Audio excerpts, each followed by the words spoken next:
बदायूं के मूसाझार थाना क्षेत्र के सैजनी गांव स्थित एचपीसीएल बायोगैस प्लांट में पराली से बनने वाली खाद के कारोबार में दबंगई और अवैध कमाई का बड़ा खेल सामने आ रहा है।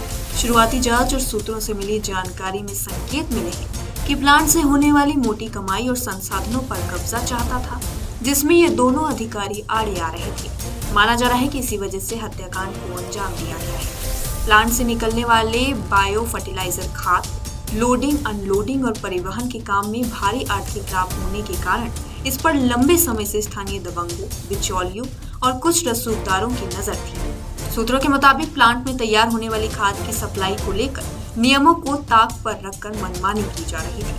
आरोप है कि कुछ कर्मचारी स्थानीय दबंगों से साठ-गांठ कर खाद को अवैध तरीके से ट्रॉलियों में भरवाकर बाहर बेच रहे थे। आम किसानों और छोटे व्यापारियों को जहां खाद लेने के लिए लंबी कतार में लगना पड़ता था, वहीं रसूखदार लोग अपने प्रभाव के बल पर सीधे प्लांट परिसर से ट्रॉलियां भरवाकर माल बाहर निकाल लेते थे। सूत्रों का दावा है कि आरोपी अजय प्रताप सिंह एक ट्रॉली का भुगतान करने के बाद 8 से 10 ट्रॉलियां तक खाद दबंगई के दम पर निकलवा लेता था। इस दौरान कतार में खड़े किसानों और व्यापारियों को धमकाकर पीछे कर दिया जाता था। बताया जाता है कि प्लांट के भीतर नियुक्त कुछ कर्मचारी भी इस खेल में शामिल थे। अंदरूनी मिलीभगत के कारण ही खाद की लोडिंग में मनमानी हो रही थी।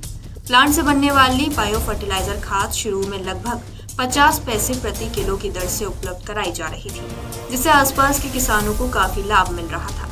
जैसे जैसे इसकी मांग बढ़ी, इस कारोबार में बिचौलियों और दबंगों की दिलचस्पी भी बढ़ती गई।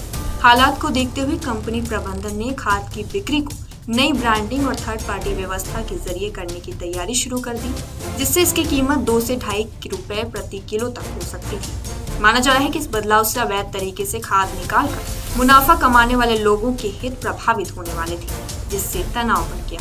प्लांट परिसर में केवल खाद की सप्लाई ही नहीं, बल्कि लोडिंग, अनलोडिंग और परिवहन के नाम पर भी मोटी कमाई होने की चर्चा है।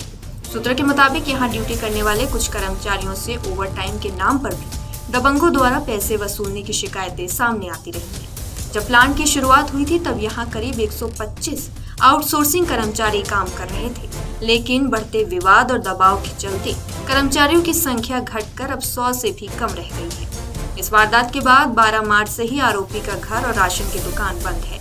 कार्रवाई की जद में आ रही इसकी सभी 6 दुकानों को भी प्रशासन ने खाली करवाते हुए उनको ध्वस्तीकरण के लिए शनिवार को चिन्हित कर दिया।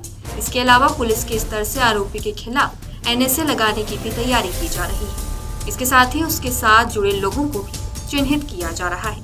यदि किसी भी आरोपी के साथ ज्यादा नजदीकी सामने आती है तो उसके खिलाफ भी कार्रवाई होना तय माना जा रहा है। डीएम अवनीश राय ने शनिवार को सैजनी गांव स्थित प्लांट पर पहुंचकर वहां के हालात का जायजा लिया। डीएम ने प्लांट के अधिकारियों और कर्मचारियों से भी बात की और उन्होंने हर संभव मदद का आश्वासन दिया है। डीएम ने बताया कि प्लांट पर सुरक्षा के लिए पीएससी तैनात है। 2 अधिकारियों की हत्या के बाद पूरे इलाके में दहशत का माहौल है। शनिवार को भी प्लांट का संचालन पूरी तरह ठप रहा और परिसर में सन्नाटा पसरा रहा। सुरक्षा के मद्देनजर मुख्य गेट पर पीएससी के जवानों की तैनाती कर दी गई है। इस बायोगैस प्रोजेक्ट का उद्घाटन 27 जनवरी 2024 को हुआ था। मूसाझार थाना क्षेत्र के ग्राम सैजनी स्थित एचपीसीएल गैस प्लांट में 2 अधिकारियों की गोली मारकर हत्या की सनसनीखेज घटना के बाद जिला प्रशासन और पुलिस पूरी तरह सक्रिय हो गई थी। शनिवार को जिलाधिकारी अवनीश राय और वरिष्ठ पुलिस अधिकारी अंकिता शर्मा ने घटना स्थल का निरीक्षण कर पूरे प्रकरण की जानकारी ली और सुरक्षा व्यवस्था की भी समीक्षा की। अधिकारियों ने प्लांट परिसर का बारीकी से जायजा लेते हुए घटना के संबंध में पुलिस अधिकारियों से जानकारी प्राप्त की। साथ ही सुरक्षा में किसी प्रकार की कमी न रहे, इसके लिए आवश्यक दिशा निर्देश भी दिए। अगर आप ये वीडियो YouTube पर देख रहे हैं तो हमारे चैनल को सब्सक्राइब करें और बेल आइकन को दबाना ना भूलें। अगर आप Facebook पर ये वीडियो देख रहे हैं तो हमारे पेज को लाइक करें।